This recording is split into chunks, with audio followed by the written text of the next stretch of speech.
Five Points, a 19th century Lower Manhattan neighborhood, gained notoriety due to sensationalized stories of vice, perversion, and violence that sold well in cheap tabloid newspapers and spread worldwide. The area was frequented by infamous gangsters like Al Capone and Lucky Luciano, and at one point it had the highest murder rate in the world. The neighborhood's reputation for organized crime and political corruption was depicted in Martin Scorsese's film Gangs of New York. A Christian publication of the time referred to Five Points as a hotbed of physical and moral pestilence, or a hellmouth of infamy and woe. Five Points is named after the intersection of 5 streets in the present-day Chinatown and Little Italy area. It was home to many of New York immigrants who lived in small, cramped, and unsanitary apartments that were prone to disease outbreaks and fires. Despite these conditions, the neighborhood's diverse culture was fascinating and contributed to shaping the future of New York City. So join us as we revisit the birthplace of the original gangsters of New York.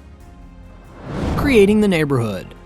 There used to be a 5-acre lake called the Collect in Lower Manhattan that provided a beautiful view for New Yorkers enjoying picnics on Bunker Hill. But it was not meant to last. The city imposed regulations on noisy and smelly industries, causing all of New York's slaughterhouses and tanneries to be located around the banks of the Collect as the city grew. By the late 18th century, the water was so polluted and foul that the city needed to address it. Various proposals were made to address the issue, such as cleaning the lake and creating a park or building a canal to connect the Hudson River and East River. However, neither of these plans were realized. In 1802, the lake was filled with dirt from the demolitions of Bunker Hill. The removal of the Collect had a lasting impact on the neighborhood built over it. The damp earth was thought to contribute to the spread of disease, and the buildings constructed on it were unstable and would settle at odd angles over time. An immigrant enclave.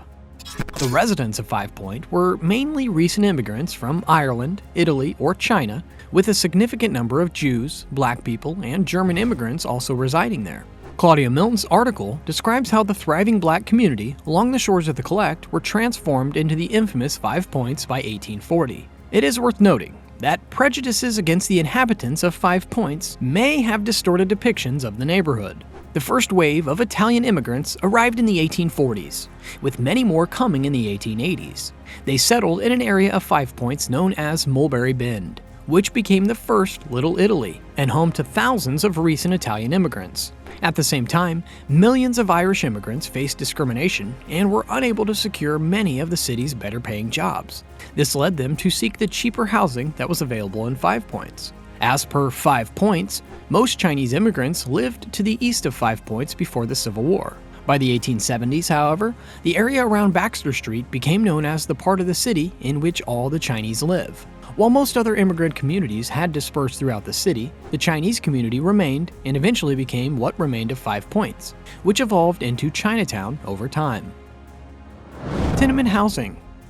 Five Points was a neighborhood that many people avoided, but others had no options. There was more demand for housing in the neighborhood than the available apartments could handle, leading to building owners dividing the apartments into cramped living quarters called tenements. Some of the tenements were created by dividing up other buildings that had never been residences before. They were prone to leaks and infestations, and apartments near the front of the buildings were preferred to those in the back, which were dark. In 1890, Jacob Rees's How the Other Half Lives described the tenement bedrooms as being as small as 6.5 feet by 7 feet. One floor plan showed 12 living rooms and 21 bedrooms, with only 6 of the latter having provision for light and air. 5 Points explained that there were brick and wood tenement buildings, the latter being susceptible to fires and not connected to sewers, which sometimes caused sewage overflow into basements. Although less likely to catch fire, brick buildings were poorly ventilated and could facilitate the spread of disease.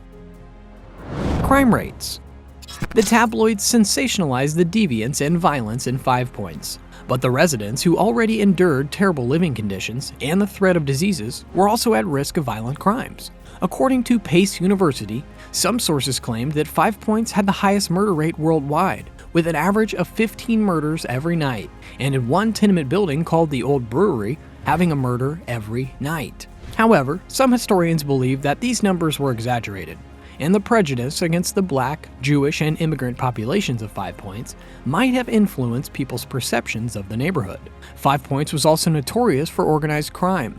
with gangs like the Roach Guards, Bowery Boys, and Dead Rabbits having significant control over the area. Some of the New York City's most famous mobsters started their criminal careers in Five Points, and the neighborhood was the site of some of the city's most notorious riots. Living off the hard work. Despite the cheaper cost of living in Five Points due to the small tenement housing, its residents struggled to make ends meet. Many were not educated enough for white-collar jobs, and biases against certain ethnic and religious groups made it challenging for them to secure well-paying positions. This resulted in having to work long hours and physically demanding jobs to survive. According to Five Points, almost half the male residents were skilled manual workers, such as tailors and shoemakers, while another 40% worked in unskilled jobs like sailing or waiting tables. Women in the area mostly worked as seamstresses.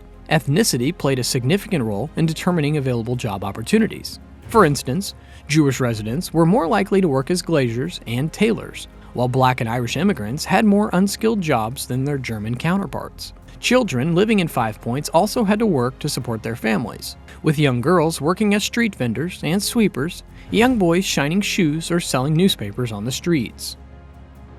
The 5 Point Entertainment. Despite the hardships that came with living in Five Points, the neighborhood offered a variety of entertainment options for its residents. Despite its violent reputation, people from all over New York City would come to Five Points to enjoy the nightlife. The Bowery, in particular, was considered a unique and quintessentially American street. Five Point merchants were innovative in their use of lighting and displays, resulting in a well-lit atmosphere at night. Bars, billiards, and bowling were popular pastimes, and street vendors sold treats like baked pears and hot yams. Entertainment options ranged from Punch and Judy shows to sword swallowing, juggling, and live music performances. According to the New York Times, dancing was particularly popular at cellar parties, which were often accompanied by gambling and drinking. Because of the neighborhood's diverse mix of cultures, it's possible that tap dancing originated in Five Points. The 5 Points elite. During the 19th century, political decisions were predominantly made by the wealthy and influential members of society, such as merchants and manufacturers, who were elected by their wealthy peers. However, after white males gained the right to vote, this power structure began to diminish. In Five Points, the elite were different from those in other parts of the city, as there were very few wealthy individuals residing in the area. In Five Points, becoming an elected official relied on popularity, which is why bar owners held significant political influence. The police force was also influential and could sway elections, while politicians hired young men who had campaigned for them to secure their position. Policemen held some of the highest-paying jobs in Five Points, leading to their loyalty towards those who employed them. Additionally, volunteering for the fire department was another way to gain political power, as it acted like a gang, promoting its own candidates and intimidating voters. Grocers were also influential due to selling alcohol, and some of the neighborhood's most powerful gangs gathering in their stores.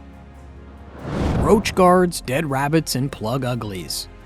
Five-pointers could also earn respect and gain influence by joining one of the area's street gangs, such as the Dead Rabbits, Roach Guards, Plug Uglies, Bowery Boys, or Shirt Tails. According to the Gangs of New York, an informal history of the underworld, these groups often gathered and planned their activities in grocery stores, which contributed to the perception of these shops as dangerous and disreputable places. The gangs had various names, often inspired by their clothing or other distinctive features. For example, the Shirt Tails never tucked in their shirts, while the Irish Plug Uglies wore large plugs or bowler hats filled with wool for protection during fights. The Roach Guards, who were named after a liquor seller rather than their clothing, wore blue stripes on their pants to distinguish themselves during brawls. During the Roach Guard meeting, a fight broke out, and a member threw a dead rabbit into the middle of the room, leading to the formation of a new faction called the Dead Rabbits. The Dead Rabbits stopped wearing blue stripes and instead carried dead rabbits on pikes. Abraham Lincoln, Charles Dickens, and Davy Crockett. Despite its notorious reputation, some of the most famous people of the era visited Five Points. In 1834, Davy Crockett, a famous frontiersman who had fought in the Creek War, remarked that he would rather go to war again than venture out after dark in Five Points. Charles Dickens had personal experience with poverty, having grown up in extreme poverty and having managed a home for homeless women as an adult. However, even he was taken aback by what he saw in Five Points during a visit in 1841. He described seeing poverty, wretchedness, and vice. A year before he became President of the United States, Abraham Lincoln visited the Five Points House of Industry and was shocked by the poverty he encountered. He visited the dormitories where homeless children lived and the workshops where teenagers were taught trades to support themselves. A teacher asked Lincoln to speak to the students, and though he initially declined, he eventually encouraged them to always do their best despite their hardships. Overcome with emotion, he cut his speech short. Destruction and demolition. In 1890, Jacob Riis published How the Other Half Lives, which exposed the poor living conditions in New York City's most densely populated areas, including Five Points. This led to public outrage and demands to clear the area. Governor Theodore Roosevelt created the Tenement House Commission, and Calvert Vaux designed Mulberry Bend, which became Five Points Park, and marked the beginning of a trend of demolishing tenements over the Lower East Side. Between 1867 and 1901, stricter laws were enacted for ventilation and sanitation. Eventually, the bars, slaughterhouses, billiard halls, and tenements were demolished and replaced. And today, only a row of brick tenement buildings near Chinatown remains of Five Points. This ends today's video. What facts about Five Points do you know? Let us know in the comments. And if you learned something new, don't forget to like and subscribe for more History in Minutes.